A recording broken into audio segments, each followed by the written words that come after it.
Okay, any questions about anything before we start?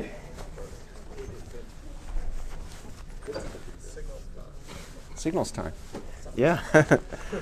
So I'm like a couple of minutes late today. I ran into someone on the way over from my house, and also it was really slippery. It was much more slippery than I expected it to be. So anyway. Okay. So questions? No questions. Yes, questions. Yes, any homework due sooner yet? Yeah, you're going to get a homework like either tonight or tomorrow or Thursday, one of those days, just on some of the sinusoids and stuff that we're going to talk about today. And we may even have a lab next week. I haven't decided yet. I have to see how far we get.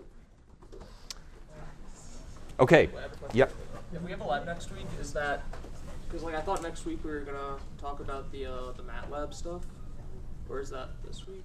Oh, I posted that one already. Yeah, you posted Yeah. MATLAB. So maybe I'll give it another week for you to like do that all. You know, like I'll have the TAs show up at least too. That's right. I said I was going to have the TAs show up the week of February, whatever it is. That's what we'll do. Yeah. So the first real lab won't be until the following week probably. Okay. So anyway, thanks for reminding me of that. Okay. So anyway, remember what we were talking about last time? We finished the sort of fluffy introduction stuff, and we started talking about signals per se, mathematical models for these things. And we're concentrating for now on continuous time, real valued signals. And specifically, we're going to be talking about these sinusoids. And this material is all in chapter 2 of the book. All right, so we define, first of all, what periodic meant. So we defined what a periodic signal was. X of t is a periodic signal when there's some cap t bigger than 0. So if you shift the signal by that, you get the same signal back again. And for periodic x of t, any capital T bigger than 0 such that when you shift x by t, you get x of t back, is called a period of x of t. And we talked about a really weird signal for which there is no smallest period of x of t. Any reasonable periodic signal has any reasonable non-constant periodic signal has a fundamental period. So t0 equals the fundamental period is just the smallest period. And any reasonable signal has such a thing. One thing I didn't mention, I don't think, I thought about this and I couldn't remember whether I mentioned it, and I didn't have the video to watch to see whether I mentioned it, but here's a fact. Every period of a periodic signal that has fundamental period t0 is a positive integer multiple of its fundamental period. So here's a fact you can show. I'm not going to show this. That every period t of x of t is a positive integer multiple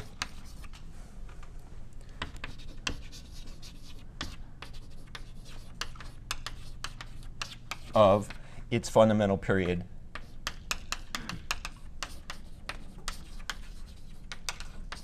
t0. And when I say a positive integer multiple, I just mean it's either going to be t0, 2t0, 3t0, 4t0, and so on. I don't mean that it is an integer that's a multiple of t0. I mean it's an integer times t0. And correspondingly, if we have f0 equals 1 over t0, so in this context, remember f0, 1 over t0 is the fundamental frequency of x of t in hertz, that, well, anyway, I'll just leave that there. That's f0 is the fundamental frequency. All right, now I said last time that if you take a linear combo of periodic signals then in general that's not going to be periodic, and I want to lay some emphasis on that today before we move on to the sinusoids. Okay, so here's a fact, another one that you can show, that when x1 of t and x2 of t are periodic with respective fundamental periods,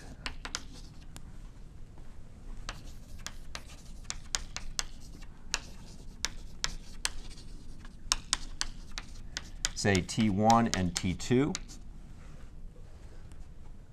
then an arbitrary linear combination of these two guys,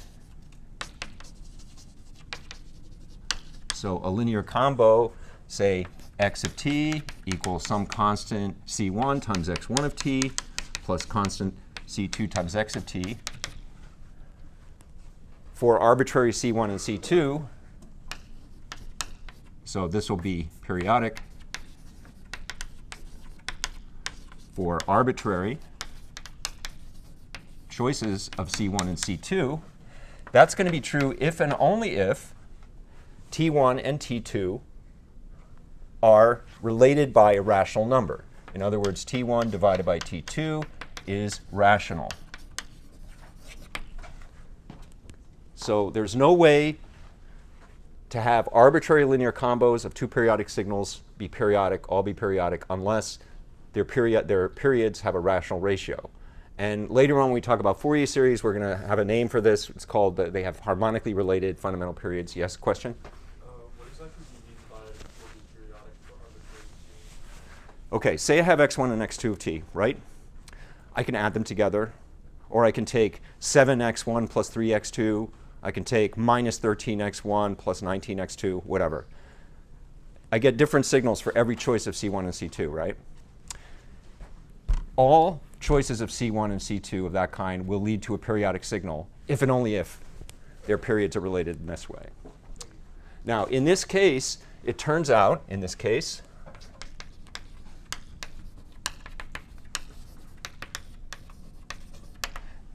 that you can figure out the fundamental period of x of t, any arbitrary linear combo of that kind, and the fundamental frequency in terms of the fundamental periods and frequencies of x1 and x2. So t0, the fundamental period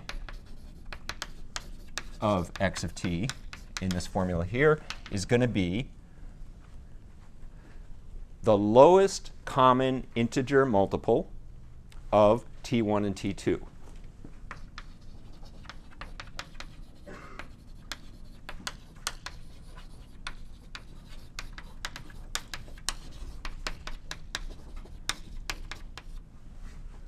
And inversely, f0, the fundamental frequency of x of t,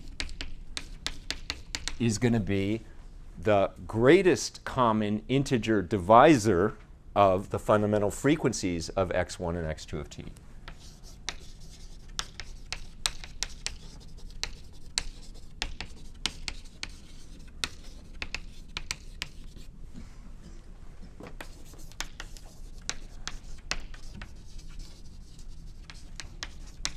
So f1, 1 over t1, and f2 equals 1 over t2 of x1 of t and x2 of t.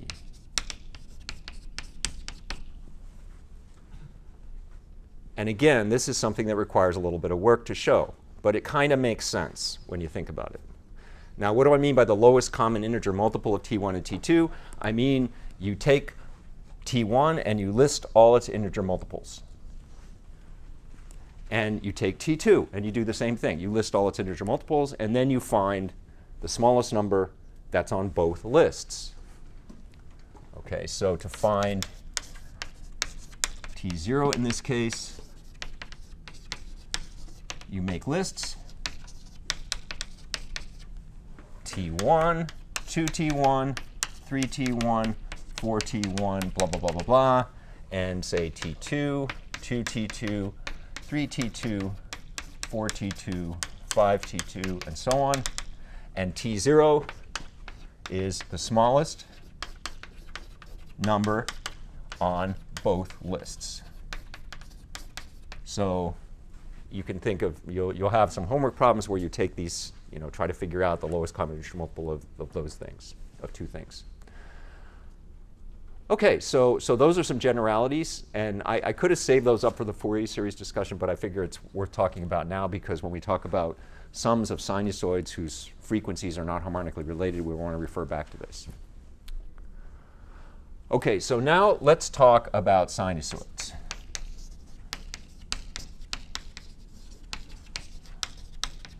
And specifically, for now, quote unquote, real valued pure sine functions, or sinusoids. Let's call it sinusoids. So what do they look like? Graphically, as a function of t, if I draw the t-axis like so, a pure sinusoid is going to look like this.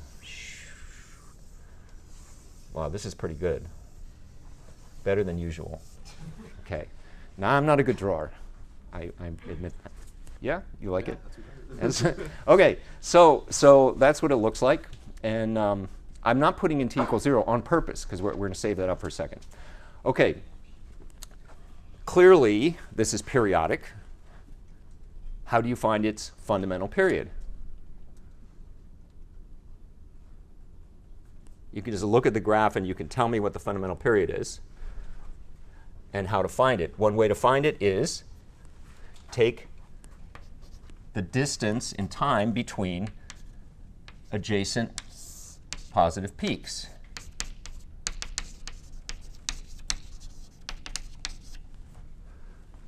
Right? That's the fundamental period of that x of t. Everybody believe that? Okay, that's good. And the height of the peaks, so fundamental period t0 is equal to the time between consecutive positive peaks, and that's also, by the way, the time between consecutive negative peaks for pure sine. And the height of the peaks, this value here, I'm going to call that A. That's called the amplitude. And by the way, this is also this distance, this height here between a negative peak and 0 is also going to have length A. That's called the amplitude of the sinusoid. So the amplitude A is the height of the positive peaks. All right. Now I claim, if we set f0 equals 1 over t0, that's the fundamental frequency of this thing, I claim that you can always write this in the following canonical form.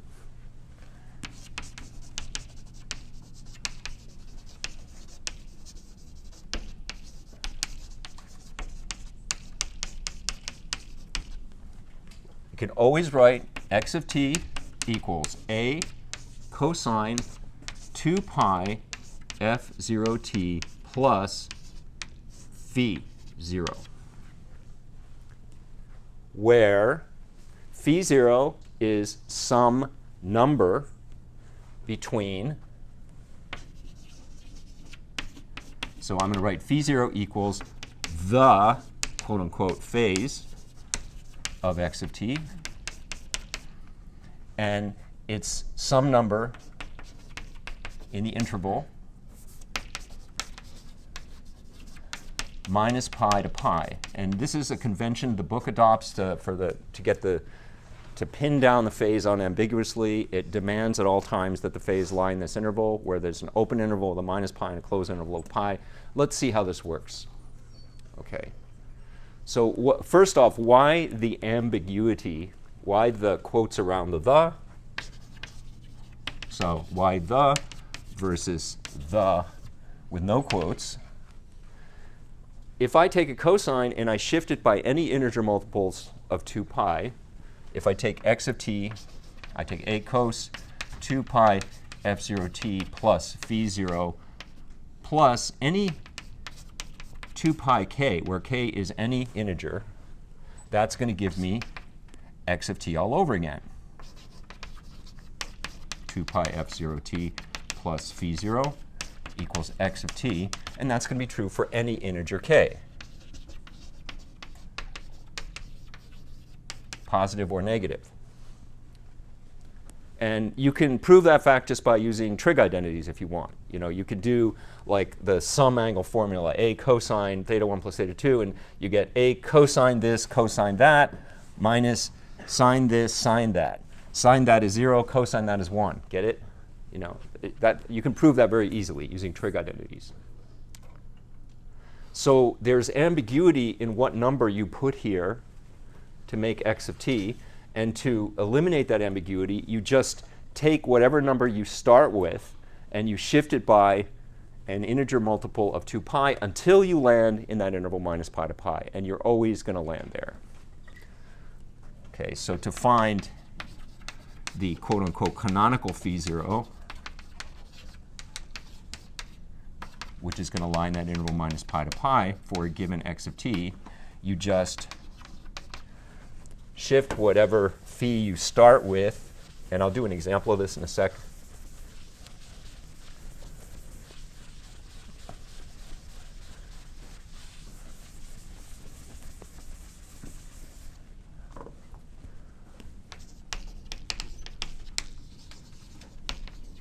So shift whatever phi you start with by integer multiples of 2 pi until you land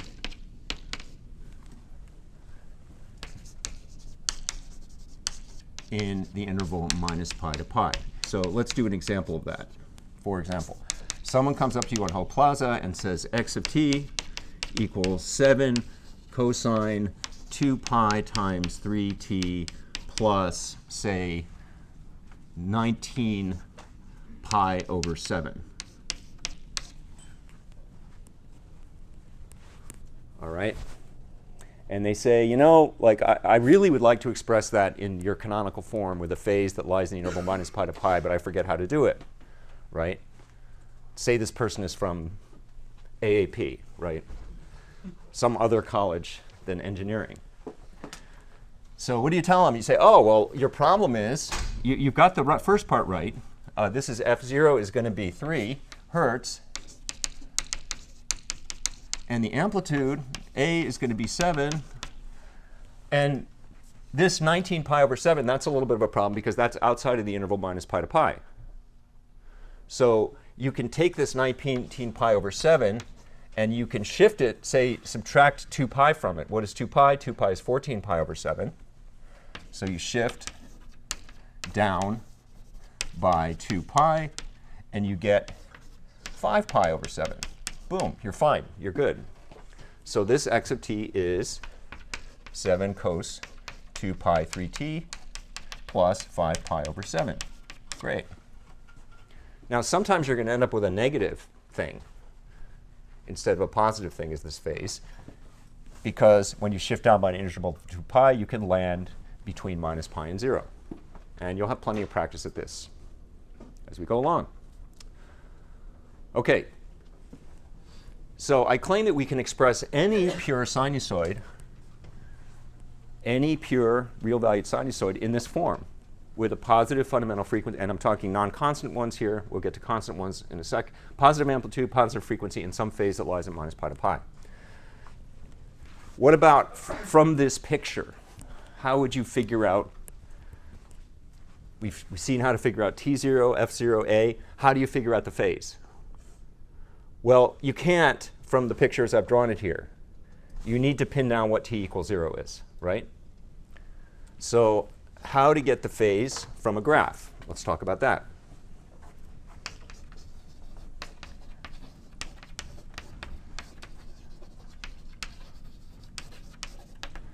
And to do that, I'm going to take the original graph here, and I'm going to put a t equals 0 line here. So this is t equals 0 here.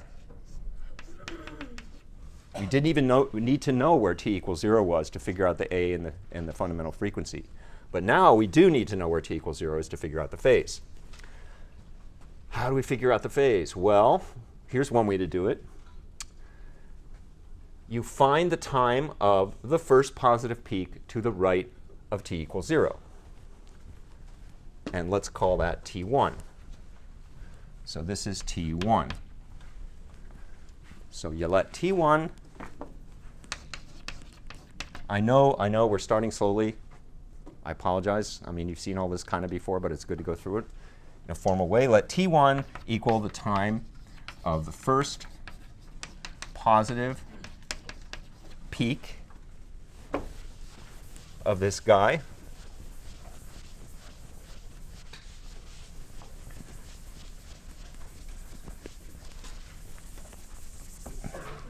So the first positive peak in x of t to the right of t equals 0. Then, remember we talked about time shifting last time. If you have a signal and you take x of t minus t1, and t1 is positive, what that does is it shifts the graph to the right by t1. So what is this? What is this? This is x of t equals a cosine 2 pi f0 parentheses t minus t1. It's just a standard issue cosine that you get from the stockroom that has the first peak at t equals 0, shifted to the right by just enough to plant that first peak at t1. Everybody buy that? So this is just a quote-unquote standard issue cosine shifted right by t1 to put that peak, that first peak that would nominally be at t equals 0, at t1 instead. And obviously, you can take that in turn and write it 2 pi f0t minus 2 pi f0t1. So this guy here is going to be the phase of x of t, including the minus sign, 2 pi f0t plus phi. And you might need, to shift to get it in the interval minus pi to pi, depending on what t1 is. So you might need to adjust to get in the interval minus pi up to pi.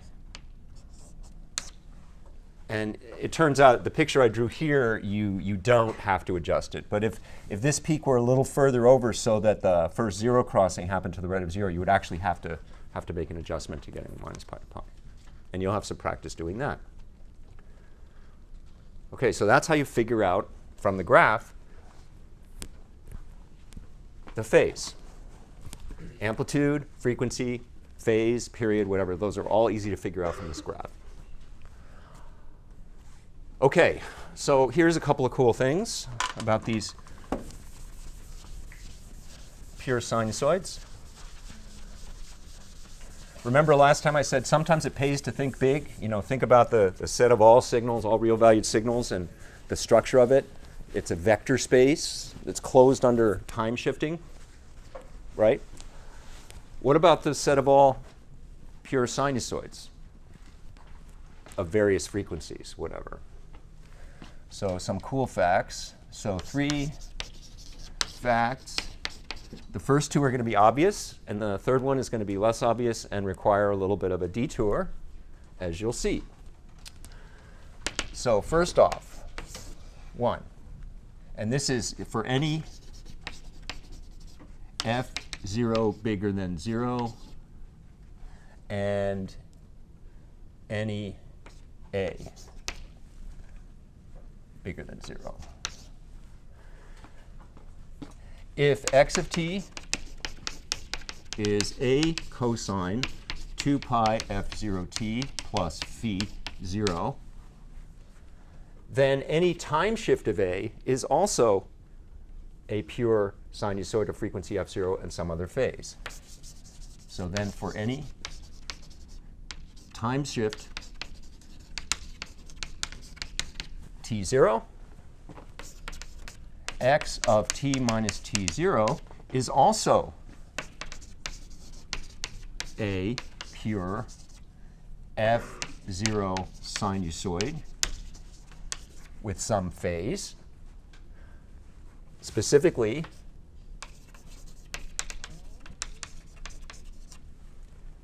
x of t minus t0. How do you get that? You plug in t minus t0 everywhere you see a t. So you take a cosine 2 pi f0 t minus t0 plus phi 0. That is the same as a cosine 2 pi f0 t plus parentheses phi 0 minus 2 pi f0 t0. And this is the new phase, the phase of x of t minus t0. And I'll put d in quotes. And it might require adjustment.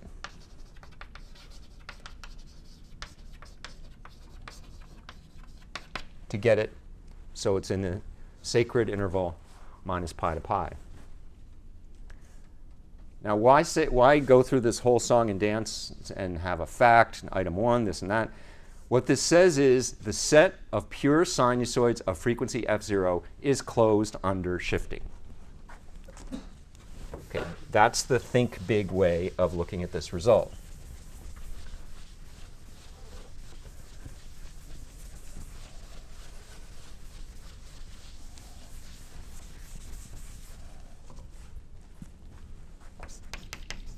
So the set of all f0 sinusoids, that's what I'm going to mean by something that can be written as a cosine 2 pi f0 t plus phi 0, is closed under time shifting.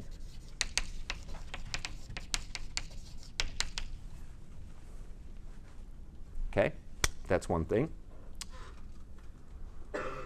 Another thing is that you can always write a sign in terms of cosines. And this, why listing it as a separate item, I don't know, but you can always write, so if, say, x of t is equal to, say, a sine of 2 pi f0 t plus, say, phi 0, instead of cosine, we can always write x of t in our special canonical form of a cosine. How?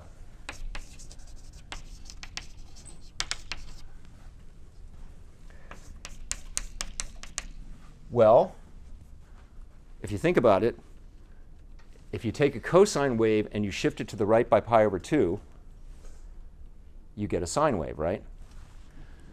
So this is the same as a cosine 2 pi f0 t plus phi 0 minus pi over 2.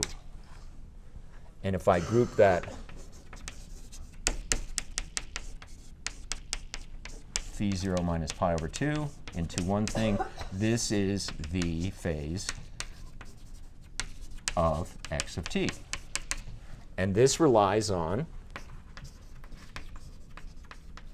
sine of theta equals cosine of theta minus pi over 2 for all theta. And we use that a lot. So sines are included in this set of things as well. And that should be pretty obvious just from the discussion leading up to this. And now something that's less obvious. These two are pretty clear. Something that's less obvious. Suppose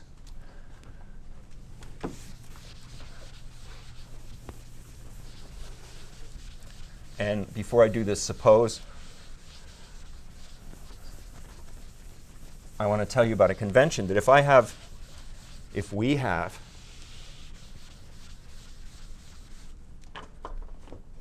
Are we good here? Is this pretty clear so far? OK. So here's a convention. What about a constant signal? A constant signal with value, say, A0.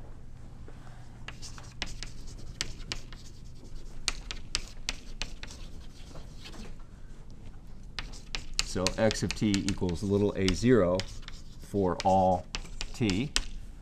So that's just a flat signal where a0 is not equal to 0. We regard this as a cosine of 0 frequency. And what phase do you think?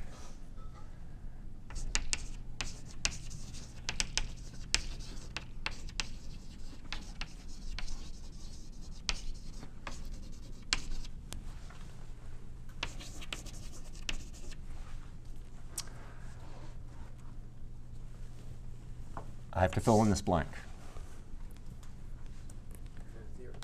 Phase 0. Sometimes that's true. So you'll see in a second. OK. What about x of t equals, say, 7 for all t? So say x of t equals 7 for all t. What do we have to do to write that in our canonical form? X of t is equal to 7 cosine 2 pi times 0t plus 0. So 0 phase, frequency 0. Amplitude 7.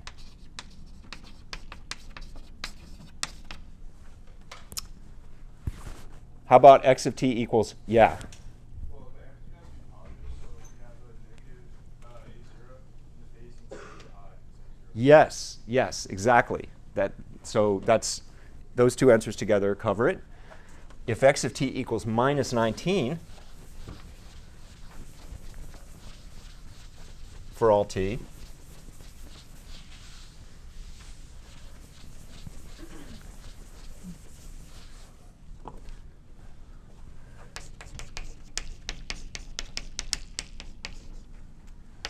then x of t is equal to, remember, amplitude has to be positive, just like he said, 19 cosine 2 pi 0t plus pi. And that pi negates the cosine, negates the 19. So amplitude is going to be 19. And this is going to be the phase.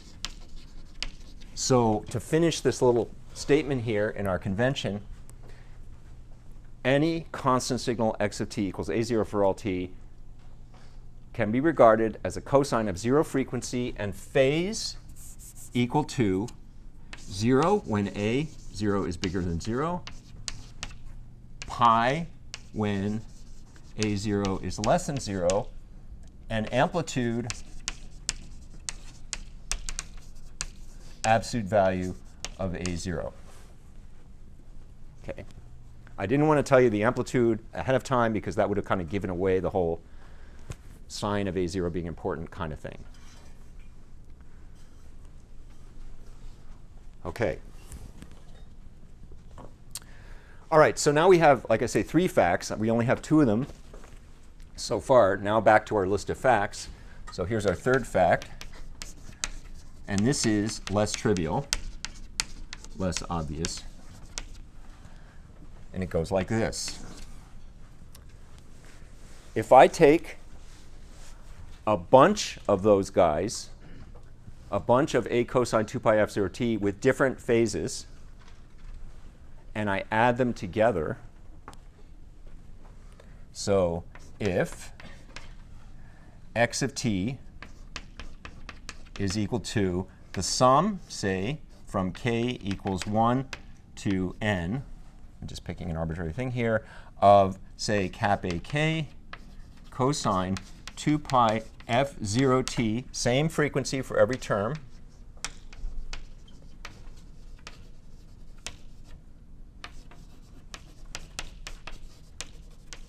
plus phi k And these guys are allowed to be different.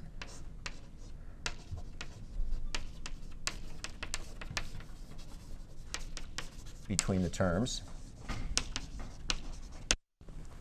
So if I take a sum of those guys, a sum of pure sinusoids of frequency f0 and put them together, I get another one.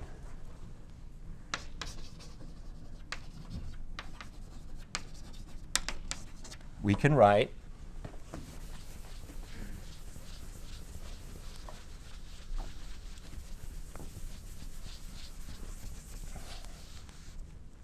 x of t equals a cosine 2 pi f0t plus phi 0 for some positive a and 0 in minus pi to pi. And to state the big picture view of this, the set of all pure sinusoids of frequency f0 and arbitrary phase is closed under addition.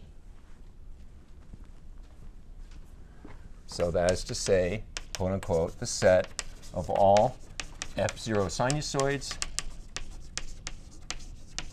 is closed under addition.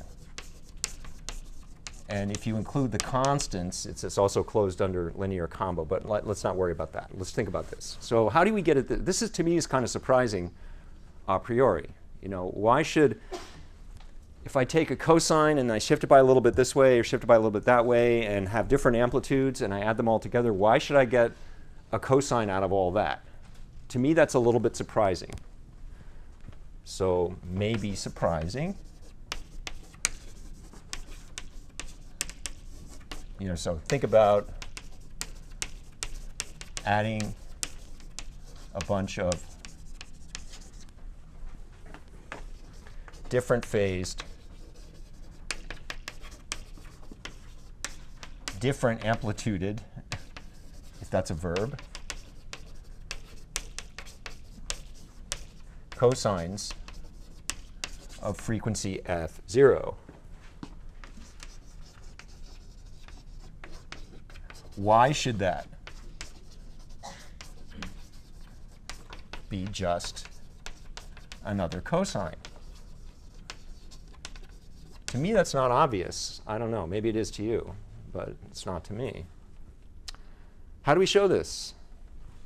Well, we have to take a little detour into the world of complex numbers. And this, those of you who've taken circuits already, which I think is the majority of you, have talked about these things before. That's actually a good time for the 3-minute break, and then we'll talk about that. OK, so how do we get at this? How do we show that if I take the sum of a bunch of arbitrary phased, arbitrary amplituded, same frequency cosines, we get another one? So how do we do this? Well, what we're going to need to do is talk about this concept of phasor amplitudes for pure sinusoids. And that requires complex numbers. So to get at this, we need to discuss phasor amplitudes. And these are probably familiar on some level or another to most of you from your circuits class, if you took the circuits class already, right? You saw these things. You talk about impedance. And I don't even, you know, to tell you the honest truth, in 2020, I don't even know what they talk about in circuits courses anymore. Do they still do Kirchhoff's laws? Yes, I'm sure. Do they still do nodal analysis? No, maybe not. Maybe so, maybe not. I don't know. They certainly do. They certainly do phasors on some level, right? Yeah. Like you're not. This is not total like German to you or something, right? It's something else. All right. So this requires a little review of complex numbers. So I'm going to begin detour into complex numbers. Not my ringtone, so it's anyway. Complex numbers. Let's review a little bit about complex numbers. All right, and this is going to be quick, and if you want to read more about it, it's in the book. So j equals square root of minus 1. That's the first line of any complex number review. All right, so what does a complex number look like? What does a complex number look like? It looks like this. Z equals x plus jy, where x and y are real, is the general form of what's called the rectangular representation of the complex number z.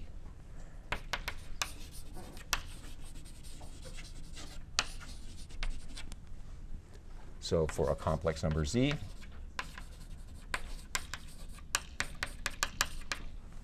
and this is called the rectangular form of z, or the rectangular representation. Let's call it the rectangular representation. That sounds more sophisticated.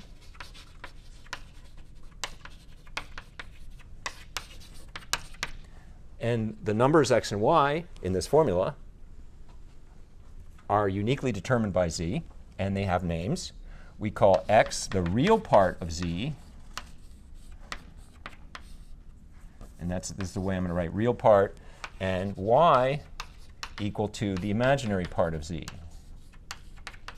And one thing I always like to note here, the imaginary part is y. It's not jy.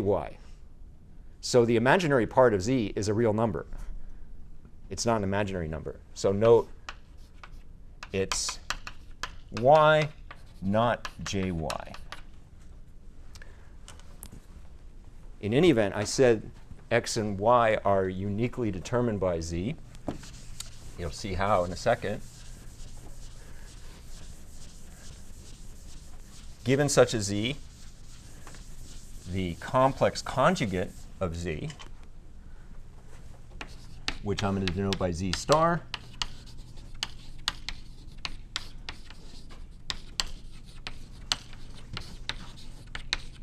is equal to x minus jy. So all you do is you change the sign of the j. So the imaginary part of z star is minus the imaginary part of z, and the real part stays the same. And z determines x and y via these formulas. X is equal to z plus z conjugate over 2, and y equals z minus z conjugate over 2j. And those formulas follow directly from the formulas for z and z conjugate. So complex number has a real and imaginary part. Any pair of real numbers uniquely determines a complex number by that formula. Any complex number uniquely determines its real and imaginary parts by this formula. Thus, complex numbers are in one-to-one correspondence with pairs of real numbers. And pairs of real numbers, sometimes we like to think of as a Cartesian coordinate plane. So how about think of the complex numbers in terms of that? So you can view complex numbers as points in the so-called complex plane. So what is the complex plane? The complex plane is basically real and imaginary space.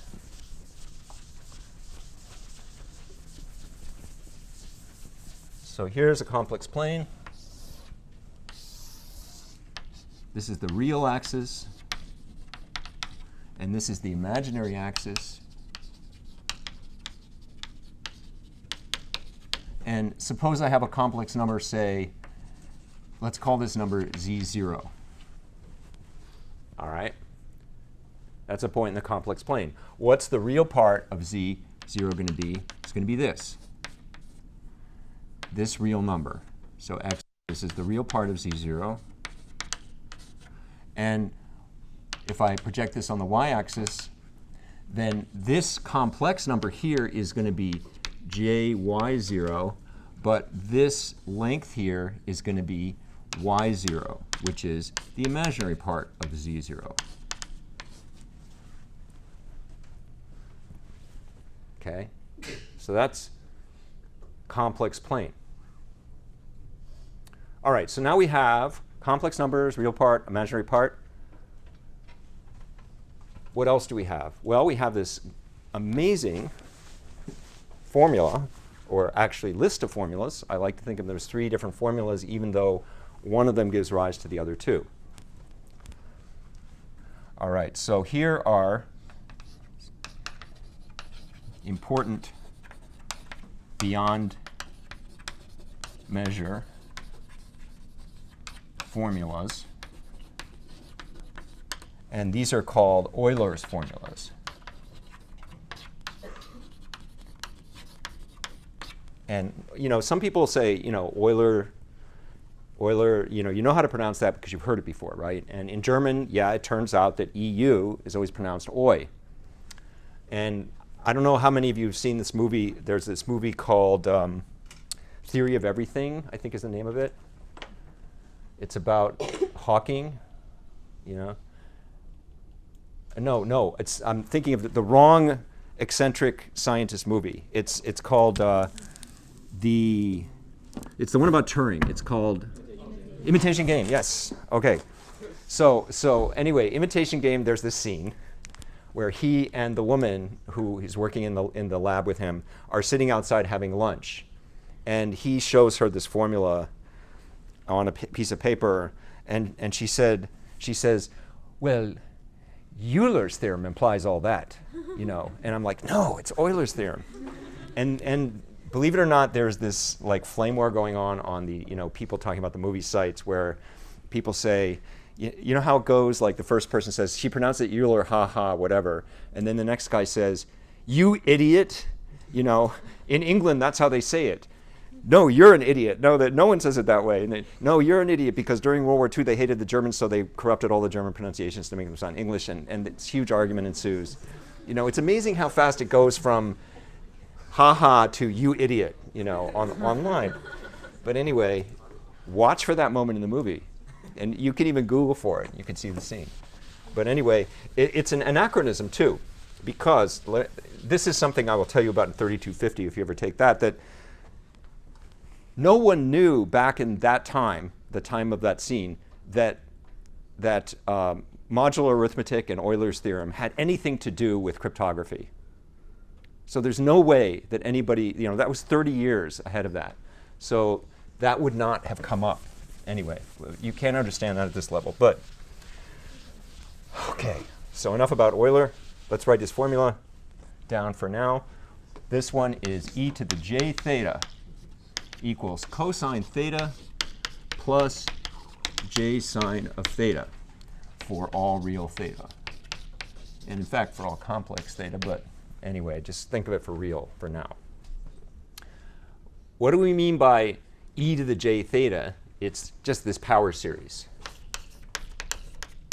The sum from k equals 0 to infinity of j theta to the k divided by k factorial. You can write that as a power series, to split it into real and imaginary parts, and the real part turns out to be cosine of theta. The imaginary part turns out to be sine of theta. Okay, and note from this formula that the complex conjugate of e to the j theta is just e to the minus j theta. You plug in, which is the same as e to the j times minus theta. You plug in minus theta for theta. It doesn't change the cosine. It negates the sine. So changing the sign of theta conjugates e to the j theta. So that's one formula. Another formula is cosine of theta equals 1/2 e to the j theta plus e to the minus j theta. And this follows immediately from the real part and imaginary part formulas over there. You take z equals e to the j theta, you add z conjugate to it, the signs go away, the cosines double, you get that. And sine theta is equal to e to the j theta minus e to the minus j theta over 2j. So I like to think of this and these two as Euler's formulas. So Euler's formulas are the ones I've circled on this board. And you need to develop facility moving between them, you know, given on a given context. You might want to talk about those, you know, you might say, well, sine is that, cosine is that, whatever. Okay, now notice, let's define something else about complex numbers.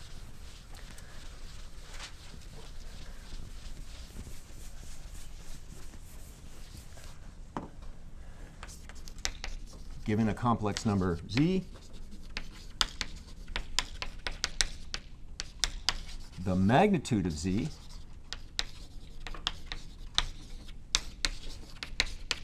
is defined as magnitude of z equals the square root of the real part of z squared plus the imaginary part of z squared. And in the complex plane, what is the magnitude of a complex number? If I draw it as a point in the complex plane, it's just the distance from 0 out to the complex number. So the length of this is the magnitude of z. So thus, magnitude of z, 0, in the picture above, is equal to the length of the line segment connecting 0 to z0 in the graph above.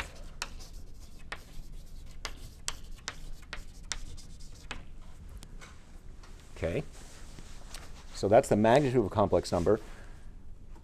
And by standard issue trig identity, cosine squared plus sine squared equals 1, every theta, if I take e to the j theta, leads to a number of magnitude 1.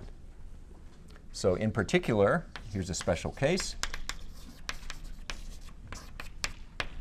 For every real number theta, the magnitude of e to the j theta is equal to 1. And that's because trig identities, namely cosine squared theta plus sine squared theta equals 1.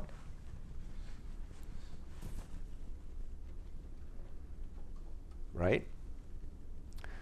Now, if you think of the magnitude geometrically as the distance from the origin out to a complex number, then draw the complex plane. Look at all the complex numbers of magnitude 1. That's the unit circle in the complex plane. So unit circle in the complex plane is equal to the set of all complex numbers of magnitude 1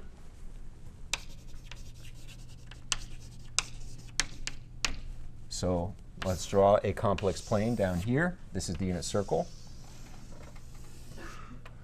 This is 1. OK. And so this point is going to be 1. This point is going to be j. This point is going to be minus j. This point is minus 1 down here. Or this is minus 1. And this is minus j. That's right. And it turns out that this is the same as the set of all e to the j thetas. So it's the same as the set of all e to the j theta as theta runs over the reals. Or even minus pi to pi, if you will. So if I have a number here, say this point here, how do I figure out what theta is? I just do this. I draw a line out here. I measure this call this theta. This point here is going to be e to the j theta. And that's easy to show because the real value, the real part is cosine of theta, because that's where theta is, and this is 1. And the imaginary part is the length of the thing, goes up to there, and that's sine theta. Okay, so this is cos theta plus j sine theta. Right? And another thing, like I said, you can think of this theta as being anything in between 0 and 2 pi or minus pi to pi. What corresponds to minus pi? That's here. What corresponds to pi? That's pi over 2 is here. Minus pi over 2 is here. Or you can think of it as 0, pi over 2, pi, 2, 3 pi over 2, 2 pi, whatever. There's different ways of parametrizing with angles, but you can always find something in minus pi to pi if you want. But I'm not going to worry about that for now because we're talking about complex numbers, not signals. Now, one thing that goes under people's radar, and I just want to emphasize this because I always feel guilty when people don't have this like front and center in their heads. So note, e to the j m2 pi equals 1 for every integer m. Okay. And I should probably put that in all caps rather than putting 3 exclamation points, because someone might say, wait, every m factorial, factorial, factorial, that's a really big number. But anyway, why is that obvious? Yes? Because e to the 2 pi j is 1, and then just the power of m is 1. Yeah, well, when you're in a complex plane, be careful about powering down. Power up, though. You say e to the j2 pi is 1, and let's power it up to m. Let's multiply that by itself m times. E to the minus j2 pi is also 1. But this is really, like, one way to show it is just use Euler's formula. So ways to see this. Let's go through a couple of them. Euler, whatever. E to the j m2 pi equals cosine of m2 pi plus j sine of m2 pi equals 1, because this guy is 0 and this guy is 1. Okay, now the power up argument. So power up. E to the j2 pi, which is cosine of 2 pi, plus j sine of 2 pi, that equals 1, because that's 0 and this is 1, which means that if I take this to the m for any integer m, exponentials work just the same, complex exponentials work just the same as real ones, so that just makes the exponent get multiplied by m, and that's 1 to the m equals 1 for all integers m. Okay, so those are 2 ways of seeing e to the j m2 pi is 1, and that's something that everybody should know inside and out. And if you don't want to know it for all m, just remember e to the j2 pi equals 1. Just remember that. Crucial factoid. OK, so now we know about Euler's formulas. We know about magnitude. And the last thing I want to mention is taking a complex number and writing it in a slightly different form than the real and imaginary parts. And this is called the polar representation of a complex number. So given a complex number, say z0, we have the rectangular representation, the real part of z0 plus the j times the imaginary part of z0, can write z0 in terms of as a polar representation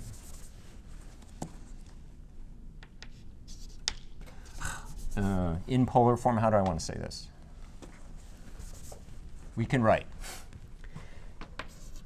z0 equals magnitude of z0 times e to the j phi 0. And this is called the polar representation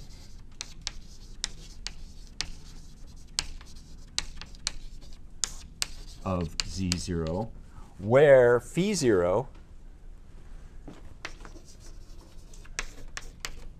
equals the angle you get by starting on the positive real axis and measuring in a counterclockwise direction all the way to z0. So this is the angle from the positive real axis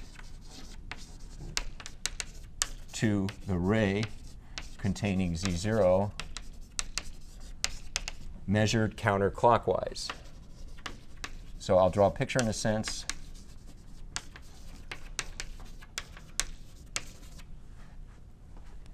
And you can always, if necessary, if you want, adjust that so it's between minus pi to pi. So note, you can always use this whole e to the j 2 pi equals one thing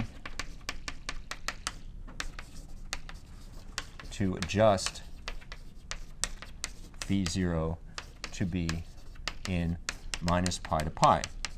So let's look at an example. For example,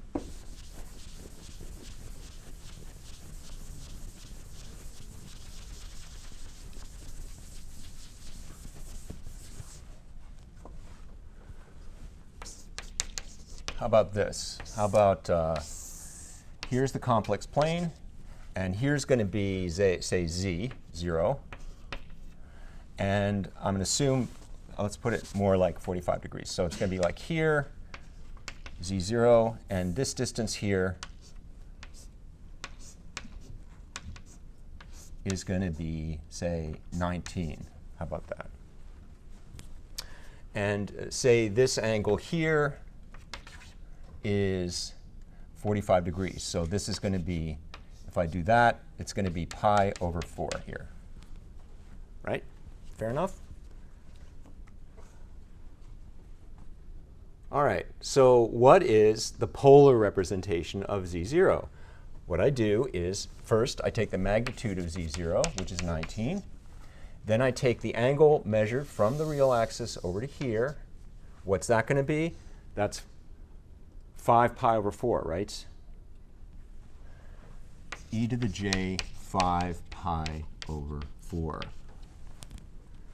That's the polar representation of z. But if I want, I can make sure this number up here is between minus pi and pi. How do I do that?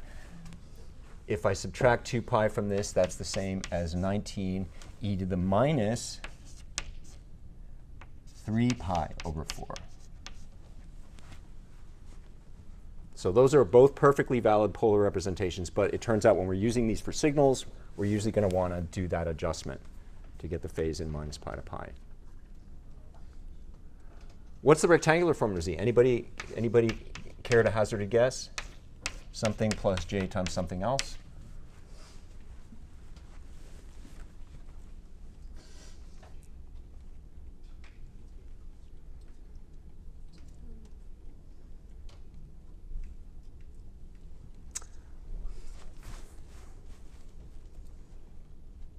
Anybody know cosines of like pi over 4 type things by heart? Negative 1 over root 2. Yeah. So what goes in here? 19 times 19, negative 19 over root 2. Yeah. Good. And here goes same. And I'm really glad that you said 19 over square root of 2, because I always hated in school where we had to turn it into something that had a like non-square rooty thing in the denominator. You know, like when the teacher would mark it wrong, if I put 1 over square root of 2, she wanted me to put square root of 2 over 2. Did you have that kind of teachers too? Yeah. Oh, man. Anyway. OK, so polar representation. And that's all I want to talk about for that. So this is end of detour. Back to signals. OK, why do we even take this detour? It feels like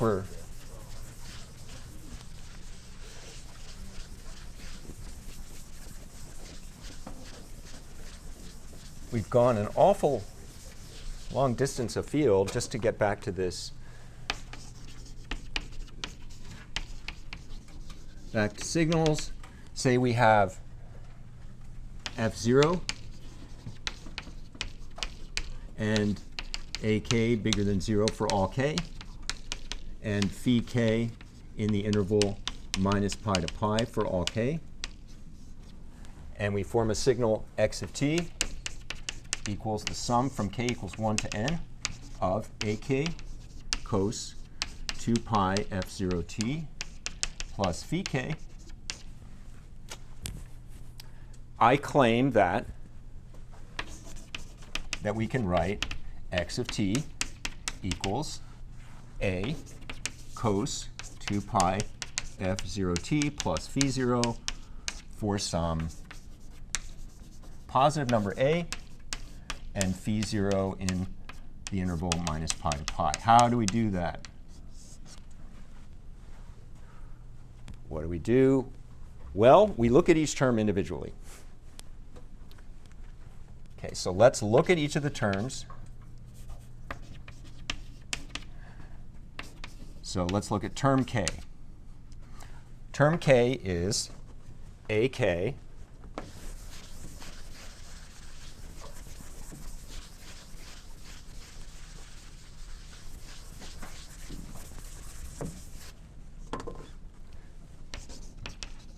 cosine 2 pi f0 t plus phi k. Now, by Euler, I can write that as the real part of ak e to the j 2 pi f0 t plus phi k.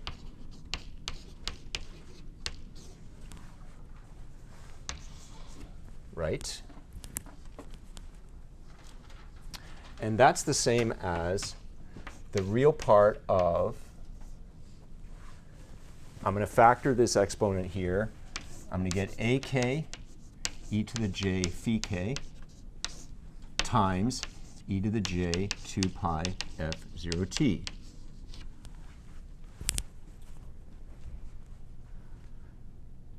So the kth term is the real part of some complex number, the thing in parentheses, times e to the j 2 pi f0 t. The terminology for this is the phasor amplitude of term k.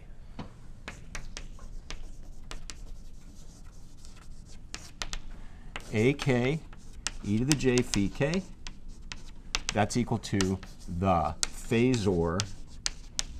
And there's no controversy here. It's never phasor. That's a weapon. OK? Phasor amplitude of the kth term. OK? So if someone presents you with a cosine, a phase shifted cosine of frequency f0, you can immediately write down its phasor amplitude. You just read it, the amplitude of the cosine. You read the phase. When it's in minus pi to pi, doesn't really matter, but that's the phasor amplitude of term k.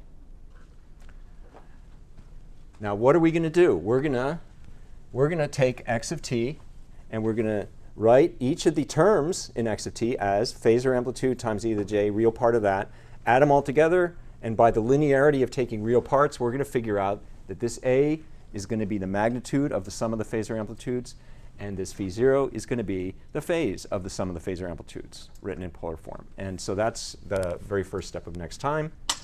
Can't finish that today, so we'll just leave it at that.